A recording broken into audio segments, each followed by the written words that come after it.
Export analysis and export vision Punjab की a book के 166 number page में शर्ट के बारे में बता गया है।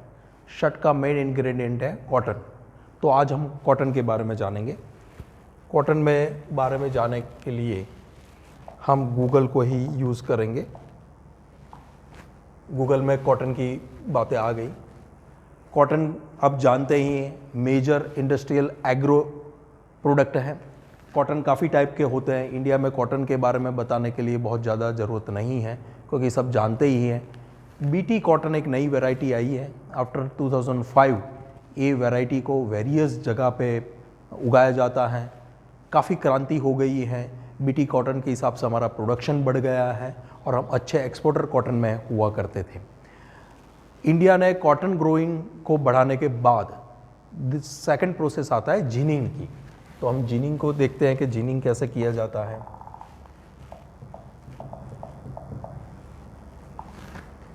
ये जिनिंग की प्रोसेस है। कॉटन को जो एग्रो प्रोडक्ट्स में किसान जब उसको निकालता है कॉटन को, तो फिर ये जिनिंग जो है ज़्यादातर आप जान ही लेंगे। ऐसा मशीन्स आते हैं जिसमें कॉटन से वेस्ट निकल जाता है, कॉटन रिफाइन हो जाता है और ये बेल्स के फॉर्म में, ऐसे बेल्स के फॉर्म में ये मशीन में कॉटन प्रेस होके बेल्स के फॉर्म में निकलती है। उसको बेल्स बोलते हैं। घासड़ी बोलते हैं काफ़ी लैंग्वेज में। तो ये घासड़ी का एक ज़माने में कीमत 8-9 हज़ार रुपये था, लगभग 2015-16 के आसपास। आज 90,000 तक पहुंच गया है 2022 के आसपास। तो इतनी ताज़ा तेज़ी और मंदी रहती हैं। सारा चीज़ उसके प्रोडक्शन और डिमांड के बेस होता है। सप्लाई एंड डिमांड बेस जो आप जानते ही इकोनॉमी का, कॉटन का प्राइस भी उससे मूवमेंट ज़्यादा होता है। 2022 में कॉटन अपने ये बेल्स का सबसे ज़्यादा भाव ले रहा है, अराउंड 90,000 पहुँच गया है। कॉटन के बारे में इंडिया में अगर मैं बताना चाहूँ तो इंडिया एक ज़माने में सबसे बड़े cotton producing plus exporter country में माना जाता था। अराउंड 2014 के आसपास की बात करूँ, हम कॉटन एक्सपोर्ट भी करते थे। फिर इंडिया में काफ़ी लोगों ने सोचा और काफ़ी इंडस्ट्रियल अच्छी पॉलिसीज़ आ गई जिसमें कॉटन से कॉटन यान बनाने की ज़्यादातर फैक्ट्री आ गई। अगर मैं अपनी ही बात करूँ तो 2015 टू 2018 के आसपास सौराष्ट्र क्षेत्र, राजकोट और इसके सराउंडिंग में ही 50+ कॉटन यान की फैक्ट्रीज़ आई है। ऐसे ऑल इंडिया में अच्छी खासी बड़ी फैक्ट्रीज़ आई। लुधियाना एक बहुत बड़ा अपना रीजन है कि जहाँ पे यान्स की फैक्ट्री बहुत है। साउथ में तिरुपुर रीजन है कोयम्बतूर वाला के, जहाँ पे यान्स की, कॉटन यान्स की फैक्ट्री बहुत है। सूरत और भिवंडी वहाँ पे पॉलिस्टर यान्स की फैक्ट्री बहुत है। तो कॉटन को खेत से निकालने के बाद ये जिनिंग प्रोसेस चालू होता है। ये जिनिंग, ये कॉटन बेल्स भी काफ़ी एक्सपोर्ट होती है। अभी हम एडवांस इकोनॉमी में पहुँच गए हैं। जब यहाँ प्रोडक्शन ज़्यादा होता है, इंडिया में प्रोडक्शन सरप्लस हो जाता है, तो हम फॉरेन में उसका एक्सपोर्ट करते हैं कॉटन का। अगर यहाँ production come, in the sense हमारा जो सीजनल होता है, कॉटन एक प्रोडक्शन में एक 2-4 मंथ में ज़्यादा प्रोडक्शन आता है, काफ़ी मंथ में कम आता है। अभी जो अप्रैल मई का महीना होता है वहाँ ये प्रोडक्शन कम आता है तो लोग इंपोर्ट करते हैं। जैसे अपने से उल्टी सीज़न चलती है ऑस्ट्रेलिया में और ब्राज़ील वगैरह में से, कहाँ से कॉटन इंपोर्ट किया जाता है। तो एक एडवांस इकोनॉमी की तरफ आगे बढ़ चुके हैं। जिनिंग के बाद एक प्रोसेस आती है स्पिनिंग की। तो स्पिनिंग हम टाइप करेंगे।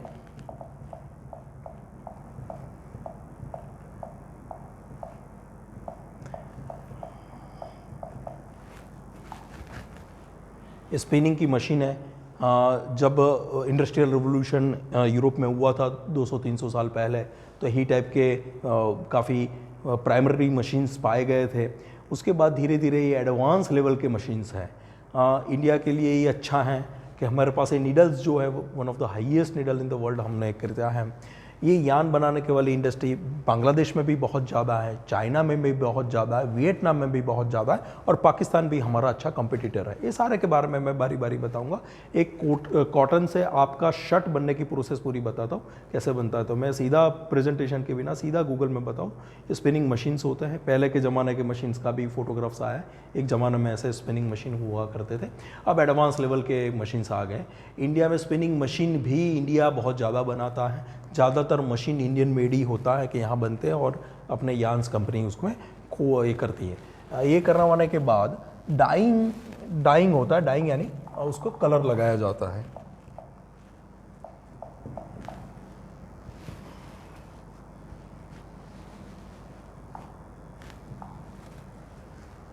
एक ये डाइंग की मशीन्स है। हर जगह का अपना एक अलग प्रोसेस होता है। टेक्सटाइल सेक्टर में हर प्रोसेस के मल्टीपल मैन्युफैक्चरर्स हैं।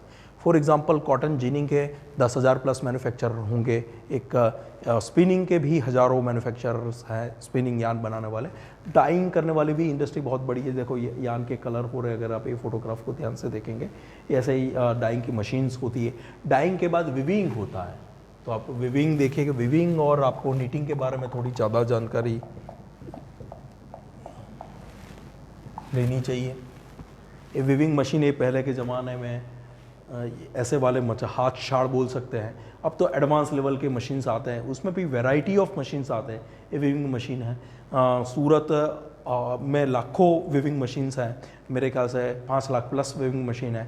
ऐसा लुधियाना में है, तिरुपुर में, इंडिया के लगभग सारे सिटी में, सारे स्टेट के अलग अलग भिवंडी में हज़ारों मशीन्स हैं। ऐसे सारे जगह में विविंग मशीन लगे हैं। विविंग का मतलब होता है ऐसे धागा परोसना, एक के ऊपर एक धागा आता है, उसको आगे पीछे देखोगे तो एक ही टाइप का होता है, मतलब विव्ड किया जाता है, जो आप कॉमन गूगल आपको समझा ही देगा वो बात में। उसके बाद एक नीटिंग प्रोसेस को भी आपको जानना जरूरी है। जैसे स्वेटर बुना जाता है, ऐसे नीट किया जाता है। इन नीटिंग का एक कॉमन आपके फोटोग्राफ्स आ गए, ये नीटिंग मशीन का एक पोर्शन है। एक नीटिंग, जैसे स्वेटर एक बुनते हैं, ऐसे एक नीटिंग मशीन ऐसा एक बुनता है। काफ़ी टी शर्ट्स जो हैं, स्वेटर्स हैं, ऐसे नीटिंग होते हैं। शर्ट ज़्यादातर विव्ड मटेरियल से आता है। प्रिंटेड शर्ट होता है, प्रिंटेड शर्ट ऐसा प्रिंटेड पेपर होता है, उसमें एक बाजू प्रिंट होती है, दूसरी बाजू प्लेन होता है। ऐसे प्रिंटेड मटेरियल भी आता है। एक धीरे धीरे करके मैं आप अलग अलग वीडियो में मैं पूरा टेक्सटाइल सेक्टर के बारे में आपको डिटेल में बताऊंगा। अब आप मेन चीज़ पे आ जाए तो हम शर्ट के बारे में बात करें कि शर्ट कितने टाइप के होते हैं।